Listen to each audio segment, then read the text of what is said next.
حضرت جابر بیان کرتے ہیں کہ رسول اللہ صلی اللہ علیہ وسلم بازار سے گزرے اور صحابہ کرام آپ کے دونوں کناروں پر تھے، یعنی آپ کے دونوں طرف تھے، دائیں بھی اور بائیں بھی. تو آپ ایک بکری کے مردہ بچے کے پاس سے گزرے جو چھوٹے چھوٹے کانوں والا تھا. آپ نے اس کے کان کو پکڑتے ہوئے فرمایا، تم میں سے کون پسند کرتا ہے کہ یہ مردہ بچہ اس کو 1 درہم میں دے دیا جائے؟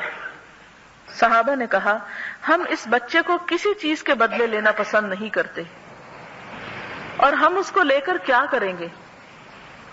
چھوٹے کانوں والا مردہ بکری کا بچہ. آپ نے فرمایا، کیا تم چاہتے ہو کہ یہ بچہ تمہیں بلا عوض دے دیا جائے، بغیر کسی قیمت کے دے دیا جائے؟ صحابہ نے جواب دیا، اگر یہ زندہ ہوتا پھر بھی عیب دار تھا، یعنی اگر یہ جیتا جاگتا ہوتا پھر بھی ہم نہ لیتے، اس لیے کہ اس کے کان چھوٹے چھوٹے ہیں. اب کس طرح ہم اسے پسند کر سکتے ہیں جبکہ یہ مرا ہوا ہے؟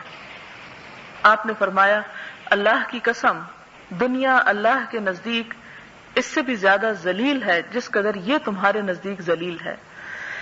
تو یہاں بتایا یہ جا رہا ہے کہ دنیا جس کے پیچھے قتل و غارت ہوتے ہیں، جس کے پیچھے ایک دوسرے کی عزتیں لوٹی جاتی ہیں، اپنی آخرت برباد کی جاتی ہے، آخرت کے مقابلے میں اس کی حیثیت ایک بکری کے چھوٹے کانوں والے مردہ بچے سے زیادہ نہیں کہ جس کے پیچھے انسان مر رہا ہے وہ سوچے کہ وہ کس چیز کا سودا کر رہا ہے اور کس کے پیچھے کتنی بڑی آخرت کی نعمتیں گنوا رہا ہے.